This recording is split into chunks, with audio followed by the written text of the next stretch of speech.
오늘은 그러므로 이렇게 살아라 라는 제목으로 함께 말씀을 전하고자 합니다.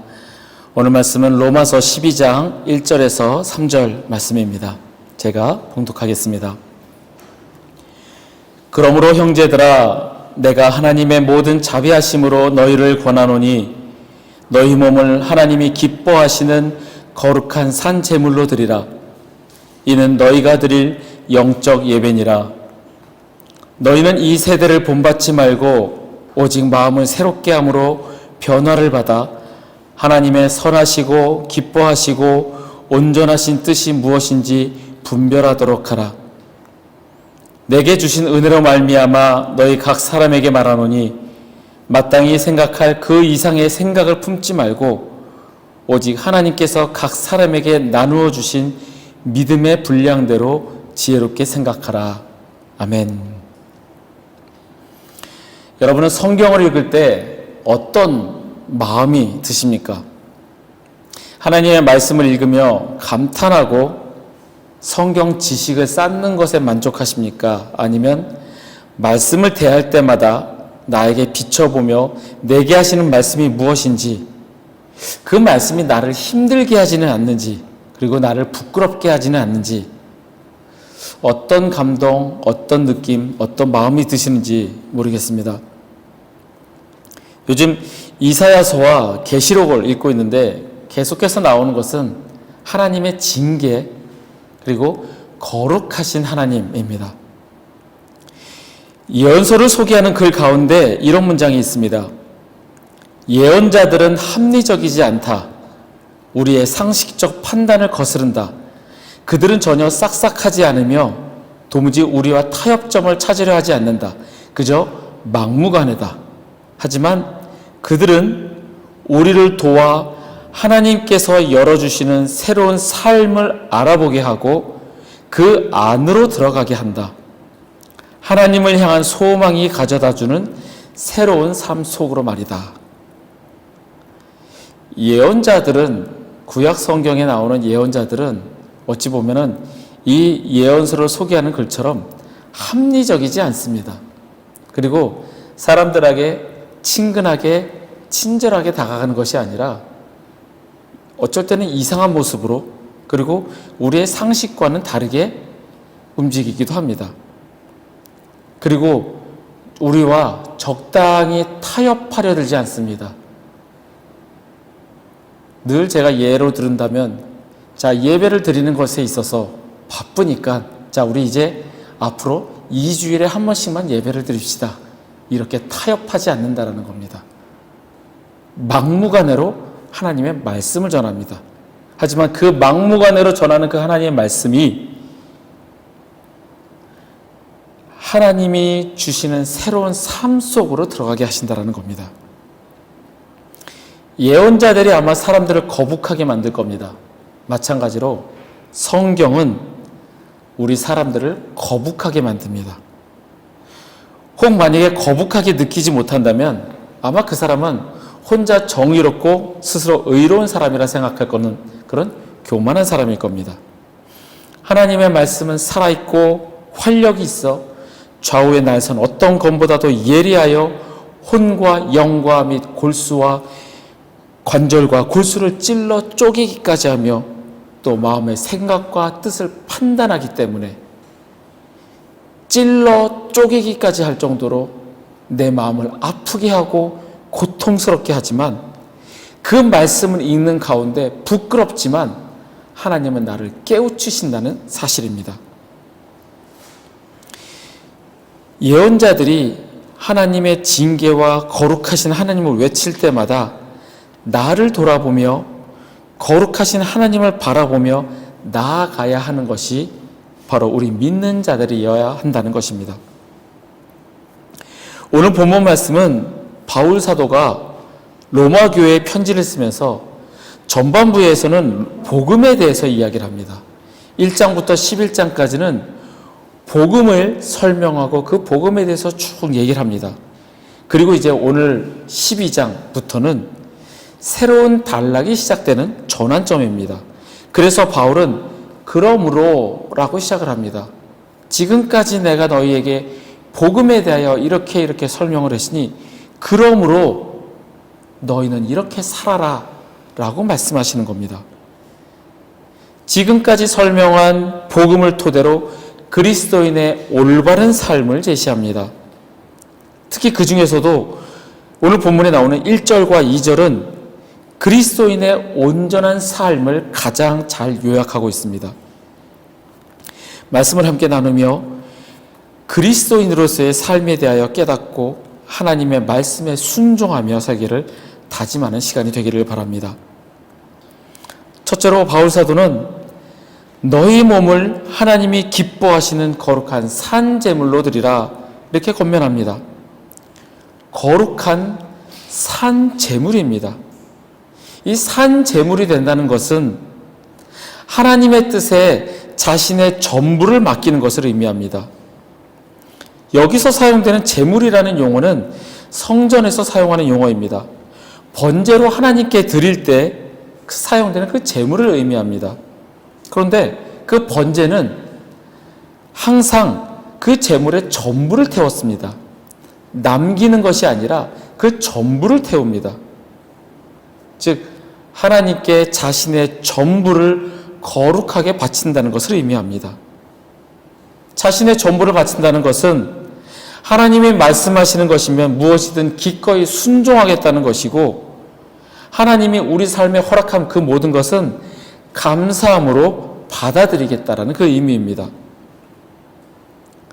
내가 가진 것 중에서 내가 쓸 것 남겨놓고 내가 필요한 것 내가 먼저 다 쓰고 남은 것을 하나님께 드리는 것이 아니라 나를 위해서 사용하고 남는 시간을 하나님께 드리는 것이 아니라 하나님께 그 전부를 바치라는 겁니다. 그리고 산 제물, 살아있는 제물이라고 합니다.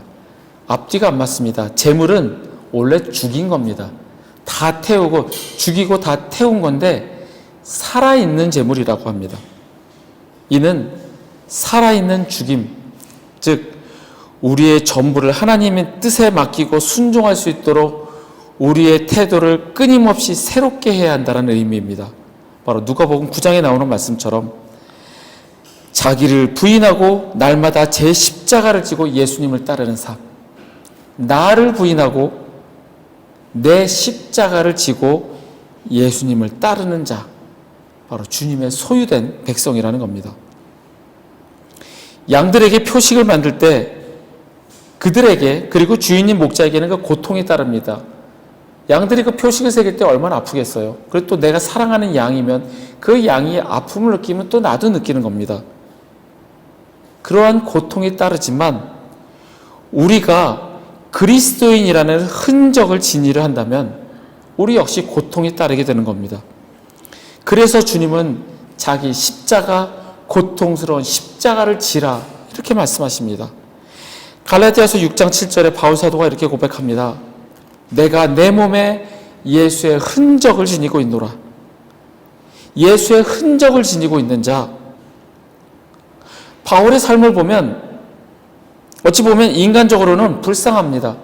매맞고 감옥에 갇히고 죽을 뻔하고 그런 온갖 고통과 고난을 당하고 조롱당했지만 주님께서는 그를 귀하게 여기시고 그를 주의 복음을 전하는 사도로, 사역자로 삼으셨다는 겁니다. 바울 사도는 자기가 경험하고 자기가 배우고 말씀을 들은 대로 예수의 흔적을 지니고 자기를 부인하고 자기 십자가를 지고 살았던 사람입니다. 우리에게 그렇게 살아라 바울 사도는 권면하는 겁니다. 예수의 흔적을 지니고 나는 그분의 소유라 선포하고 나의 전부를 드리라 바울 사도는 이렇게 이야기합니다. 바울 사도의 글을 읽어보면 그가 많이 배워서 글이 훌륭하고 멋있어서가 아니라 그가 주님을 그 믿는 그 말씀대로 그렇게 살아가는 그 삶이 우리에게 본이 된다는 겁니다. 말씀을, 주님께서 주신 말씀을 해석하고 그 말씀을 우리에게 또한 알려주며 그 말씀대로 살아갈 것을 권면하고 그 자신 역시 그렇게 살았던 사람이라는 겁니다.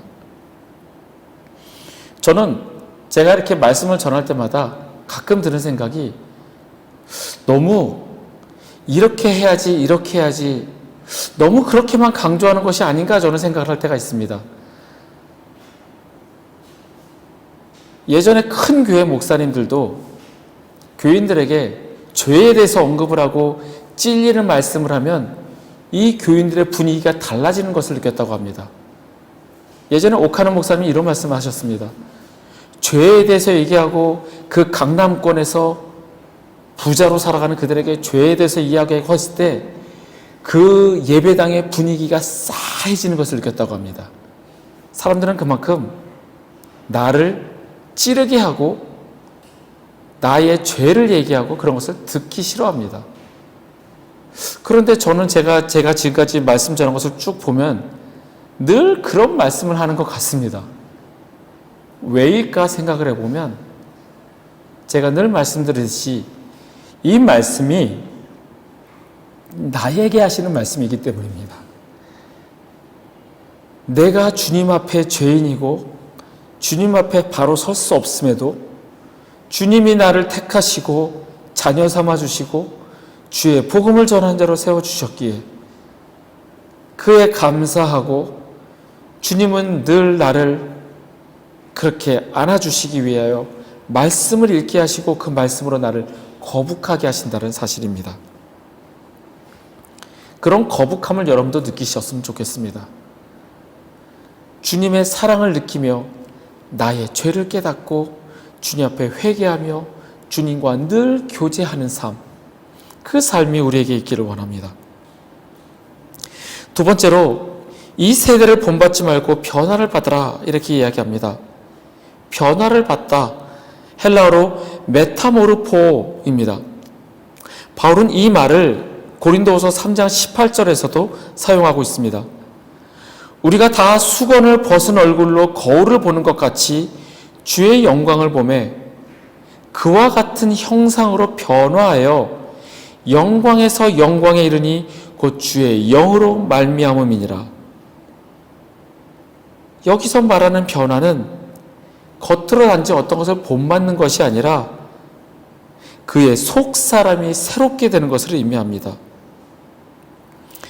예수님의 인성과 예수님의 이 세상에서의 삶을 다른 종교를 가진 사람들도 인정합니다. 성군이라 부르죠. 그리고 인도의 간디는 자신은 예수님을 존경한다라고까지 이야기하였습니다.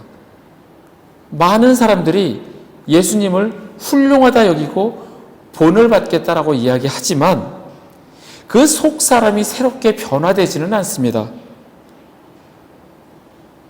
본을 받겠다고만 하고 속 사람이 새롭게 변화되지 않기에 예수님을 따르는 삶이 되지 않는 겁니다. 하나님의 뜻을 분별하여 알지 못하기 때문에 성경은 성경이고 나는 나고 내 삶은 단지 내 삶이고 구분하고 분리해서 잠깐 주일날 교회 와서 예배드리지만 나는 내 원하는 대로 삶을 산다라는 것이 바로 우리의 지금 모습이라는 겁니다. 하나님의 뜻을 분별하기 위해서 우리는 속 사람의 변화가 필요합니다. 그리고 이는 마음을 새롭게 함으로 가능합니다. 마음을 새롭게 하기 위해서는 내 의지로 내가 거룩하고 정결하고 성결하게 되기 위한 그 노력이 아니라 성령님이 나를 지배하실 때 가능합니다. 내 마음을 지배하는 주체가 누구인가? 나의 정욕을 위하여 이 세상의 만족과 욕심을 위하여 내가 원하는 대로 살아가는 나의 생각과 내 의지가 주인인가? 아니면 성령님께서 나의 주인인가? 성령님이 나를 주장하시고 성령님께서 나를 변화시킬 때 우리는 속사람의 변화가 나타나는 겁니다. 성령님이 나를 지배하게 하시고 속사람이 변화되어 하나님의 뜻을 분별하시는 저와 여러분이 되기를 소원합니다. 마지막으로 믿음의 분량대로 지혜롭게 생각하라 이렇게 권고합니다. 대부분의 사람들은 이 믿음의 분량을 믿음의 양이라고 생각합니다. 즉 하나님이 누군가에게는 더 많은 믿음을 주셨고 누군가에게는 적은 믿음을 주셨기에 우리가 어떻게 생각할 것인가는 그 사람의 믿음의 분량, 믿음의 양에 따라 달려있다고 생각합니다. 하지만 여기서 말하는 믿음의 분량은 측량의 기준을 뜻합니다. 즉 자신의 본래 모습보다 더 높게 평가하거나 낮게 평가하지 말고 우리 모두는 예수 그리스도로 인하여 구원의 믿음이 주어졌으니 그것만으로 우리 자신을 평가하라는 이야기입니다. 우리는 아무리 노력해도 심판받을 수밖에 없는 죄인이지만 하나님의 사랑으로 예수 그리스도의 죽으심으로 우리는 구원받았습니다. 예수 그리스도를 믿음으로 말미암아 구원받은 존귀한 하나님의 자녀입니다. 그 사실을 기억하고 정직하게 그 사실을 인정하라는 것입니다. 쉽게 말하면 그리스도인임을 숨기지도 말고 내가 남들보다 우월하다고 교만하지 말라는 이야기입니다. 그래서 다음으로 이어지는 글에서 바울은 은사에 대해서 이야기합니다. 각자가 받은 은사가 다 다르니 그 은사대로 행하라입니다. 어느 곳에 가면 방언을 받지 못하면 성령으로 거듭나지 못한 사람이라고 취급합니다. 또 어떤 사람은 자신이 받은 은사가 최고라고 생각하고 자랑하고 남에게 나의 말을 따를 것을 지시하고 명령합니다. 하지만 성경에서는 우리에게 주신 은혜대로 받은 은사가 각각 다 다르니 그 은사대로 행하라, 교만하지 마라, 겸손하게 행하라 말씀하십니다. 은사는 자신을 위해서가 아닌 그리고 남을 굴복시키기 위한 도구가 아닙니다. 바울은 로마서 1장에서 로마 교회를 위해 계속 기도해 왔고 이제는 자신이 직접 로마로 갈 수 있게 되길 기도합니다. 그런데 이미 로마 교회는 믿음으로 말미암는 순종 가운데 확실하게 서 있었고 바울이 굳이 거기를 방문할 필요가 없었습니다. 멀리서 기도해도 충분하고 그 로마 교회 자체가 든든히 서가는데 바울은 그 로마 교회를 그렇게 가고 싶어 했습니다. 왜 그 교회를 방문하고 싶어 했을까요? 로마서 1장 11절에 이렇게 이야기합니다. 내가 너희 보기를 간절히 원하는 것은 어떤 신령한 은사를 너희에게 나누어줘 너희를 견고하게 하려 함이니. 바울이 로마 교회에 간절히 가서 그들을 보기를 원하는 것은 내가 받은 은사를 너희에게 나누어줘 너희를 견고하게 하려 함이다. 여기까지 보면 바울이 내가 너희보다 위야, 나는 너희 사도야, 내가 받은 것을 너희에게 나눠줄게, 너희는 나에게 배워야 돼, 이렇게만 말하는 것 같습니다. 그런데 그 뒤에 이어져 나오는 12절을 보면 이는 곧 내가 너희 가운데서 너희와 나의 믿음으로 말미암아 피차 아니함을 얻으려 함이라. 바울은 로마 교회가 믿음 안에서 견고하게 서기를 격려하고자 하였습니다.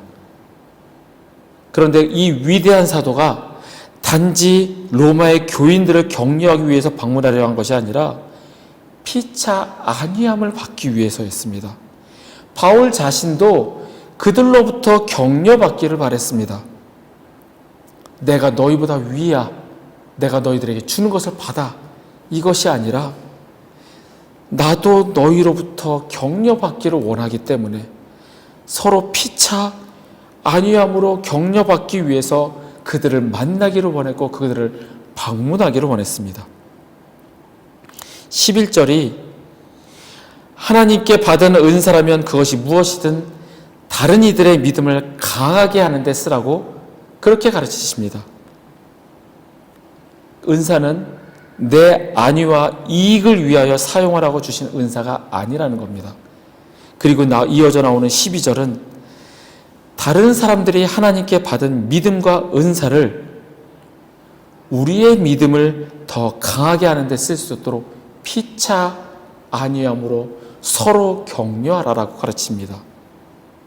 이렇게 서로가 격려하고 위로하며 하나님이 주신 은혜로 주신 은사를 나누는 거라는 겁니다. 그래서 저는 늘 그런 생각이 드는 것이, 제가 말씀을 나눈다라고 이야기를 합니다. 이것이 하나님의 말씀이야. 저보고 예전에 어떤 목사님이 저에게 그런 말씀하셨습니다. 강 목사님은 말씀을 해석은 잘하는데 선포가 약해요. 저보고 그렇게 말씀하셨습니다. 선포가 약하다? 그게 무슨 뜻일까? 어찌 보면 제가 강압적으로 강요함으로 이렇게 하십시오, 이렇게 하십시오, 이것이 너무 없어서 그런 건 아닌가? 저는 제가 목회자로 부름을 받았지만 우리는 같은 그리스도인으로 예수를 따르는 삶을 살아가는 그리스도인으로 살아가는 겁니다. 그렇기에 말씀을 함께 나누고 서로가 격려하고 피차 아니함으로 가는 것이 우리 그리스도인의 삶이라 생각을 합니다. 바울이 로마 교회를 방문하고자 했던 것은 격려하고 격려받기 위함이었습니다. 하나님의 은혜로 주신 은사가 있습니다. 그 은사를 나누고 서로 격려하는 것이 바로 우리 그리스도인이라고 바울은 이야기합니다. 이렇게 바울은 12장을 그러므로 라고 시작하며 그리스도인의 온전한 삶을 이야기합니다. 너희 몸을 하나님이 기뻐하시는 거룩한 산제물로 드리라. 나를 버리고 자기 십자가를 지고 가는 삶, 하나님께 전부를 바치는 삶을 살아가라 권면합니다. 그리고 이 세대를 본받지 말고 변화를 받아라. 속 사람이 새롭게 변하라. 성령님이 나를 지배하게 하라. 이렇게 말씀합니다. 마지막으로 믿음의 분량대로 지혜롭게 생각하라. 하나님의 사랑으로 예수 그리스도의 죽음으로 구원을 받았고 예수 그리스도를 믿음으로 말미암아 구원받은 존귀한 하나님의 자녀가 우리는 되었습니다. 그 사실을 기억하고 정직하게 그 사실을 인정하고 내가 받은 은사를 서로 나누며 격려하며 피차 아니함으로 함께 살아가라 말씀을 합니다. 이 말씀을 기억하고 온전한 그리스도의 삶을 살아가시는 저와 여러분이 되기를 소원합니다. 바울이 그렇게 살아갔던 것처럼 그리스도인으로 온전한 삶을 살아가시는 저와 여러분이 되시기를 간절히 축원합니다.